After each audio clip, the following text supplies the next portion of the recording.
How to learn to love something you literally hate. In my life, I've hated a lot of things. And surprisingly enough, I've learned to love them. And I'm going to tell you exactly how. And it's not going to be one of those answers of, it's all relative. Oh, wow. Hey, expressing gratitude for, this and that and the other and be happy for what you have. Like, that's great. But that doesn't solve the problem. That's like taking painkillers like Tylenol or Advil or whatever. You're subduing it or suppressing the pain, but you're not actually solving the root cause, right? It's that whole notion of it's prescriptive, but it's not preventative. So, with all that said, here's exactly a personal scenario, and one scenario that's very close to my heart. And then you can kind of see that once I figured out the framework for this one scenario, my whole life changed in front of my eyes for literally the rest of my life. So I'm making this video so that it could help you and whoever's watching this be that much better and achieve exactly what you want out of life.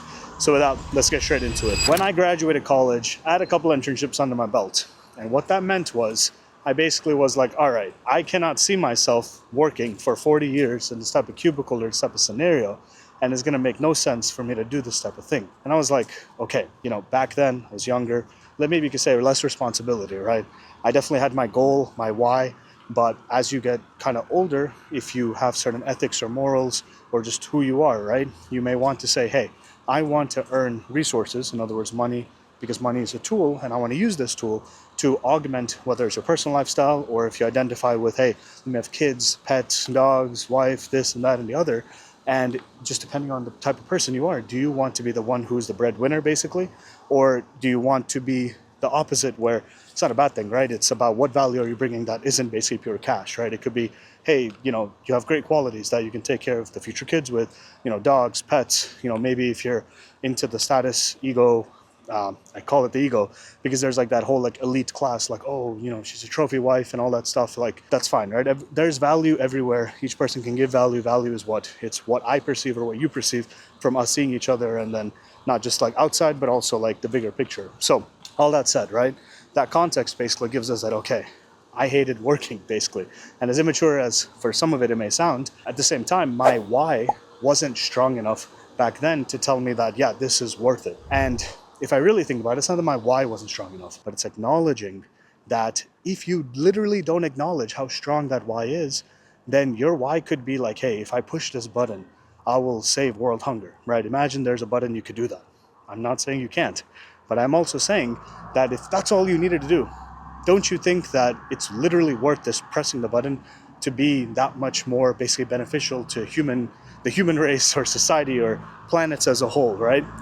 So what I'm trying to get at, in short, is that if we take a U-turn here, because of obvious reasons, freaking FedEx, I don't own the stock, but the point is, I used to trade it back in the day a little, but anyways, the point is, if you literally realize the truth of, hey, the tools that I'm earning by some type of input, so in other words, if I'm working, let's say something, generically people hate, right? Let's just say, why do they hate working? It's not the work usually. It's not the pressing the button, right? In this scenario of ending world hunger. It's about three things: time freedom, location freedom, financial freedom. Can you imagine you're spending your time working, let's say 8 hours, 10 hours a day, overtime shifts, what have us? What do you have to show for it in the end? Are you more financially free? Maybe you're on the way there. Maybe you're earning a few bucks, in excess of your expenses, but maybe you're not, right? So a lot of this minimum wage class, what can you do, right? And the middle class, as you get older, you realize, oh, this is made up because just how the system is set up, there's folks at the top and then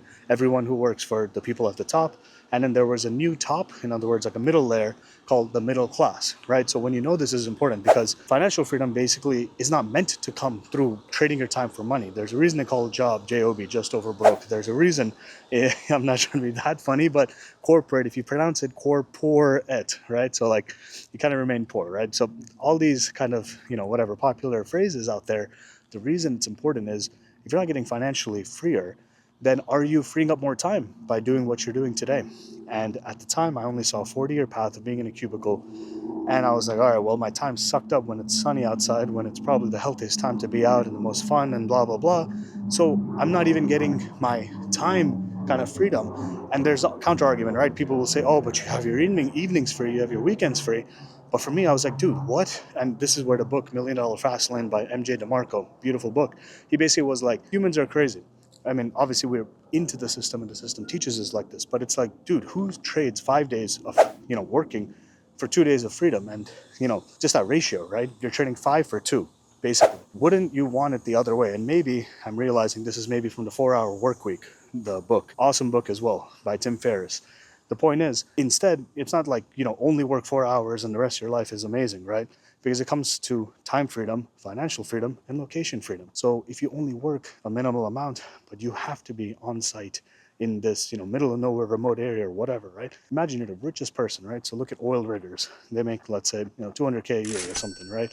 Which may be a lot of money to some. Maybe for some, it's like, you're not going to see your family. You're not going to see, maybe your loved ones or whatever you care about, right?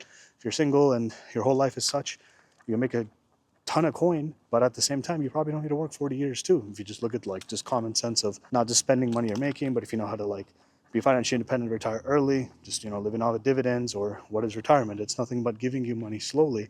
So hopefully if you have certain tactics and the system doesn't crumble and the currency is still there, then many years later, all else equal, you keep investing, then that snowballs and you get basically your pension. Where does it come from? Or dividends, where does it come from? Or 401k equals whatever, and 4% of a million is 40K a year, and that's your burn rate. And you get there at the age of 35, and you're like, well, I don't need to work till whenever, right? It's all relative. So, all of this said, how do you love something that you hate? It's all about the outcome or the input. So, for me, if I'm not just pleasing myself, I'm not just indulging on my own, if I'm literally looking out for how do I take care of my future kids, dog, pet, family, this, that, or the other, right? Think about yourself as well. What is the situation? The situation is, if you have $100,000 that's given to you, right? Just in your hand, just like that. If that doesn't solve your bigger why, then it may not feel like enough. And to some, their whole life is made like that, or they buy themselves a few years of feeling XYZ of, wow, I can breathe, I can take a break, I can pay off some debt, I can, all of those things are like, okay, band-aids, right? You're not solving the thing. So if you hate something, you're probably not putting your best foot forward. You're not being as positive as you can. You're not as optimistic as you can. You're not looking at it like with the abundance mindset, right? There's that scarcity thing always in the middle, man, And when you force yourself to love something, you can, gas yourself up as much as you want. But how much can you lie to yourself? Because they say the people that achieve the most, it's like they believe it's already happened. It's out there. And I've succeeded, wherever I've come to in life by that blind, like, there's something out there and I'm going to do it. And that's literally how I did it. But to have that much conviction, it's not like it just comes from hating everything around you and then saying, I'm going to still achieve it. Like, no, it comes from literally saying, how can I love this? So sometimes it's not about putting more energy into the same thing that maybe you hate. Maybe it's about cutting away the things instead of just putting a bunch of nice things to pad things. So a good example, if you like, let's say you just, hate your day to day, whatever, like the first 8 to 10 hours or really like 12 hours with commuting and whatever, like sucks. Okay, let's just say you go for a massage, you go for a pedicure, a manicure, a facial, whatever, right? Like all of these things that are self-care and these things in society, like I'm not saying it's wrong. It feels great. Trust me. I know, I get it. But if you're knowing the truth that only you can know in your head, I'm the type of person personally, I'm like, dude, I'm just delaying the next step. In other words, I give what is the most important next step for you to get to the goal that you're trying to do. If there's no goal other than you being on the path that you are and there's no way out, guess what's going to happen? You're going to be stuck, right? And there's nothing wrong with being stuck to a degree if you know exactly what you're signing up for. But the reason stress and anxiety exist, and now I'm quoting Jeff Bezos from Amazon founder, he basically was saying, it comes from the step that you just don't know what else is there to take. So in other words, if you're trying to escape death, I say it a long time, if you're trying to escape it, good luck, buddy. I don't think we're there yet. And maybe in the future, if we're there, amazing, great. Maybe I'm wrong, right? But the two things, death and taxes, if, understanding is you can't escape them without basically a consequence if you're, doing the wrong way. So what I'm trying to say is stress, anxiety, like these things, I'll always know like, hey, I'm getting self-care, but I'm basically delaying the steps that I could take for the thing that I could solve in front of me. So to love something you hate just comes down to, hey, if you don't value the output, like money that you're getting from a thing to help maybe, the family that's in front of you, or, people don't value you. And I'm not saying earn a crap ton of money so people are like, oh, this guy is amazing and I love this guy, because guess what? Those same people that love you when you have a lot of money, when you don't have it, they ain't going to be there around to help you. Sorry, not sorry. It's the truth. Been there, done that, learned a lesson, and learned a lesson through others. But until you freaking figure it out, that that's just the way it is, because, man, we're all human, you know? And as humans, we're not robots, we're not rational 100%. There's some subjectivity to us, not just objectivity. And when you try to believe rational outcomes from subjective beings, it's not the human's fault. If anything, I played myself, right? Like, that's another way to put it. I played myself until I realized I'm not going to play myself, because I realized the truth of the fact of the matter. So to love something, man, that you hate really just comes down to, why do you trade the amount of energy you do to trade that hatred for the thing in front of you, when if you look at it from a position of love, like, things are so easy. So if you don't want it easy, if you want to sign up for the pain, the struggle, the crappy experience, and then you're probably bottling up all these emotions, then you're sharing it with people probably that you ever meet, and people are like, yo, this guy is negative, this guy is toxic, yeah, I don't even want to be around this person.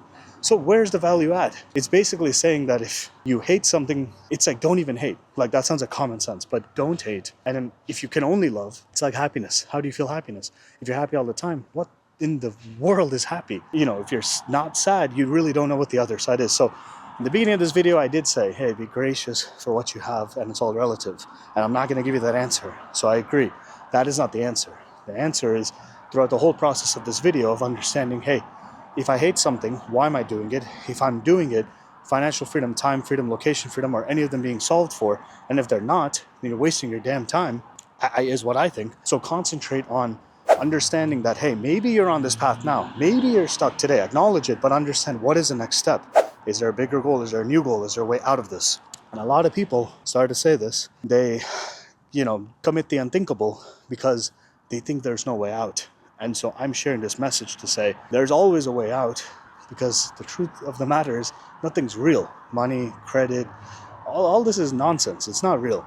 Like, and this is going to be its own video, but safety, like how it's in society, like, oh, is it safe? Is something safe? Oh my gosh. No, to me, it's a message that whether the government or the world, right, is just putting people against each other to make them more divided, so that we all don't unionize, like trade unions in business, but unionize against one common enemy or one common whatever. So if you kind of read into what I'm saying, the point is, if nothing's real, why waste your time hating something?